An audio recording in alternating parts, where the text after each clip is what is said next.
well as a common national flag was also recognized, made up of 3 colors, that were the red, blue and white. Through this, the people were feeling that they are the part of this country.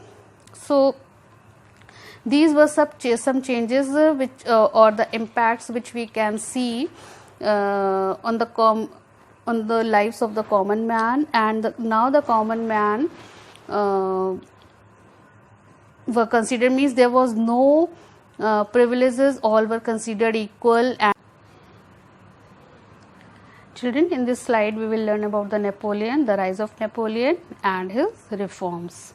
Children, already you have learned that in 1799, after the fall of Directory government, Napoleon became the military dictator, and since 1799 till 1804 he ruled over France as a military dictator.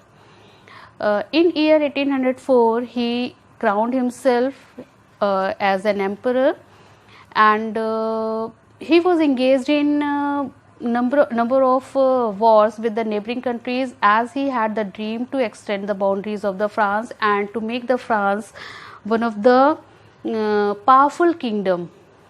So that is why continuously he was engaged in war, and whatever the new kingdom he included in the French boundaries, for the maintenance of equality in all such areas or regions, he introduced a Napoleonic Code of 1804.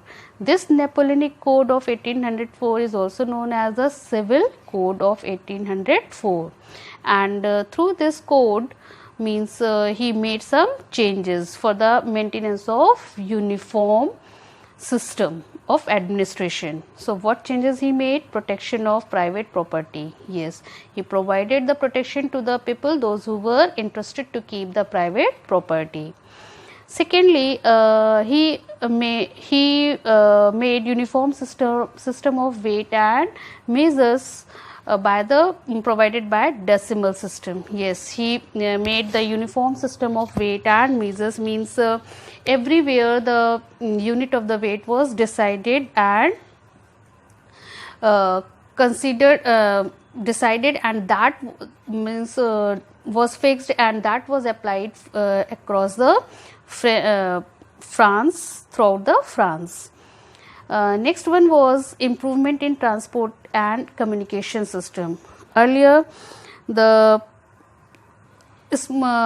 whole country was divided into small units, and to cross from one state to another, the traders had to pay number of taxes, and it was very difficult for them.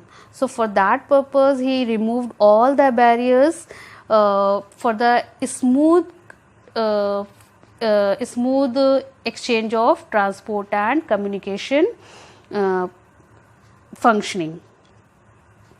He separated church and state, means he separated religion with politics. He had the belief that the religion and politics could not be mixed. So that is why he separated church from the state. He maintained equality before law, and freedom of religion and occupation was granted. Yes, when he came on the throne, he maintained equality before law. Equality before law means all the people were considered as equal in the eyes of law, means no one was noble, no one was peasant, everyone was French citizen. Their position was not defined with their social status, even all they were considered as citizen of the France, whether they were working in any area. He also granted freedom of religion, means those who were interested to follow the Catholic Christianity, or were interested to follow the Protestant Christianity, whatever the religion they wanted to take, he granted the permission for the freedom of religion. In the same manner, he also granted the permission for the